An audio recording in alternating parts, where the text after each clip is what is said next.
Jadi saya kaget kalau kemudian Anies Baswedan yang selama ini misalnya sering dikatakan transparan, dialogis, dan memang senang berbicara begitu ya, bahkan berdebat, lalu kemudian terkesan takut terhadap hak interpelasi yang harusnya bisa dimanfaatkan sebagai panggung untuk mendapatkan dukungan. Jadi jangan salahkan kalau kemudian ada yang berspekulasi dan makin yakin memang ada kejanggalan dalam pelaksanaan Formula E ini sehingga kemudian membuat beliau merasa tidak siap untuk menjelaskan atau memang tidak bisa menjelaskan sampai kemudian harus menggunakan logika kekuatan politik, oligarki tanda kutip untuk membungkam hak memberikan keterangan yang harusnya bisa dimanfaatkan.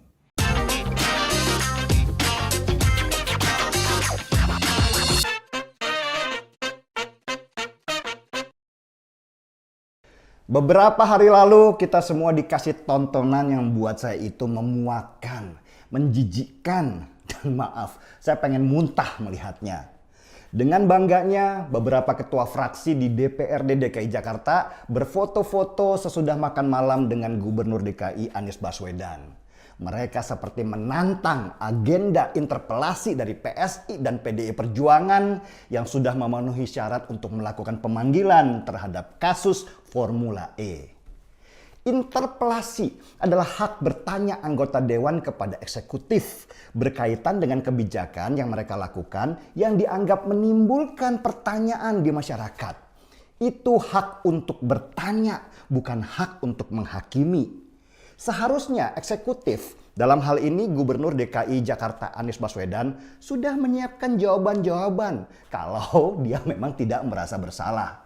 Tetapi bukannya menyiapkan jawaban, Anies malah membangun benteng pertahanan supaya interpelasi itu gagal dengan merekrut para ketua fraksi itu. Ketujuh fraksi itu, catat ya, dari Partai Gerindra, Demokrat, Nasdem, Golkar, PKS, PAN, dan PKB P3. Mereka semua bersekongkol untuk menggagalkan hak bertanya atau interpelasi yang diajukan oleh PDI Perjuangan dan Partai Solidaritas Indonesia. Ada apa? Ini yang jadi pertanyaan di kita semua. Apa yang dilakukan Anies Baswedan dan anggota-anggota dewan itu menghina logika berpikir kita semua. Bukankah seharusnya anggota dewan sebagai legislatif fungsinya adalah mengawasi apa yang dilakukan oleh Gubernur DKI sebagai eksekutif? Kalau si pengawas akhirnya bergandengan tangan dengan yang harusnya diawasi, bukankah ini semua adalah kesalahan besar dalam melaksanakan fungsi pengawasan? Maaf ya, ini ibarat maling yang bekerja sama dengan satpam untuk melakukan sebuah kejahatan besar. Nggak ada yang mengawasi, semua sepakat dengan satu tujuan. Jijik kan?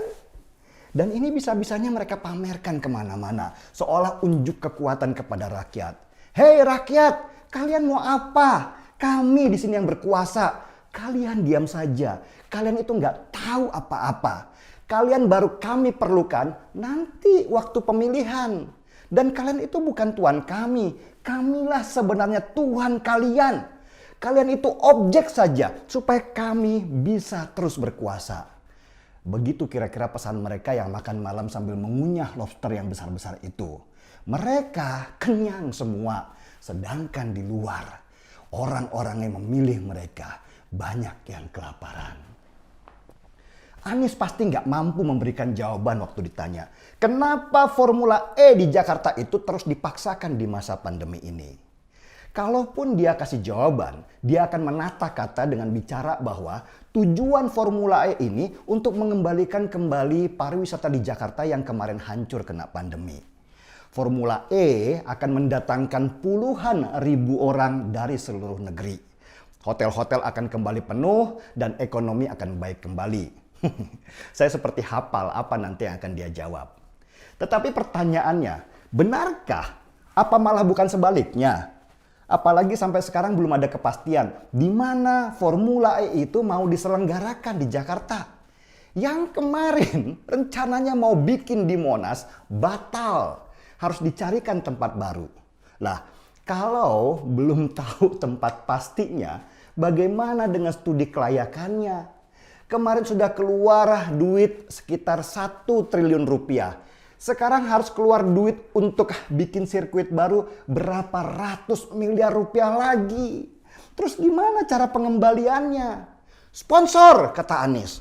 Sponsor mana? Apa sudah ada yang komitmen kalau mereka mau ikut biayai Formula E? Kalau pengembalian cuma dari penjualan tiket saja, apa bisa kembalikan dana dari APBD yang nilainya triliunan rupiah itu? Ini tentu nggak bisa dijawab sama Anies. Karena pasti dia akan dikerja terus dengan pertanyaan-pertanyaan menusuk oleh PDI Perjuangan dan PSI. Apalagi kalau interpelasi itu disiarkan secara terbuka, live di YouTube misalnya. Dia pasti makin grogi karena jutaan rakyat sedang menontonnya. Anies Baswedan lagi cari panggung untuk menaikkan suaranya supaya orang mau memilih dia jadi calon presiden nantinya. Tapi kalau dia tidak mampu menari di acara interpelasi, dia bisa kepleset dan bisa jadi bulian se-Indonesia Raya. Bukannya dapat poin tambahan, bisa-bisa hasil surveinya jatuh di bawah Agus Yudhoyono yang sudah siap-siap dengan karpet birunya. Oke, saya mau kasih tahu ya. Kenapa Anies Baswedan memaksakan Formula E harus jalan terus dengan segala resikonya? Karena uang yang sudah dibayarkan pakai duit negara itu nggak bisa ditarik lagi. Kalau Formula E-nya nggak jadi, uang yang hampir 1 triliun rupiah itu hangus. Dan kalau itu hangus, itu akan jadi temuan yang akan merepotkan posisi Anies Baswedan. Dia harus pertanggungjawabkan dana APBD itu kepada negara. Surveinya bisa anjlok. Padahal untuk Formula E ini dia sudah dandan habis-habisan. Karena itulah dengan segala resiko meski harus tebar-tebar pesona, Anies ingin menggolkan Formula E ini dengan segala cara termasuk merangkul anggota-anggota dewan yang ada. Kalau nggak bisa dirangkul ya digertak. Pokoknya misinya tetap harus terlaksana. Anies Baswedan, saudara-saudara, sebenarnya panik banget. Formula E ini pertaruhan dia, hidup matinya dia, supaya orang tetap percaya pada dia. Karena itulah, walau buat kita drama makan malam dia dengan anggota dewan ini menjijikkan, politik kotor, mainnya kasar dan jorok, tetap harus dia lakukan. Kalau nggak gitu, dia bisa habis terjun ke dasar jurang. Dan Anies Baswedan ini nggak pintar, sungguh. Coba kalau Ahok yang selenggarakan Formula E, tentu bukan duit APBD yang dia pakai. Duitnya swasta, seperti ketika dia bangun jembatan Semanggi. Ada negosiasi supaya swasta ikut membangun negeri. Nah, kalau pakai duit swasta, kan negara jadi nggak dirugikan. Kalaupun Formula E akhirnya tidak jadi, swasta juga nggak rugi. Toh mereka sudah dapat dari sisi yang berbeda. Itu kan cuma 15% saja dari hasil yang swasta dapatkan.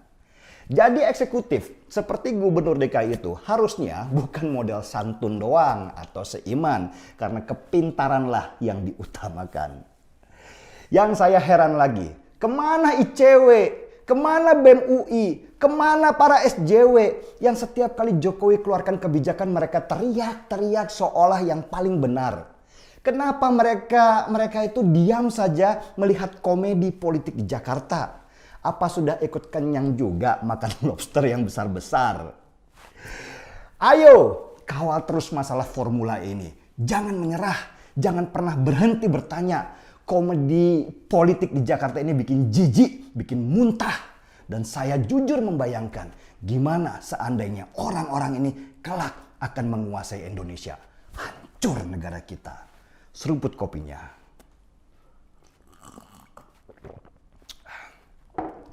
Markiwal, mari kita kawal mereka. Saya Denny Siregar, kita di acara Time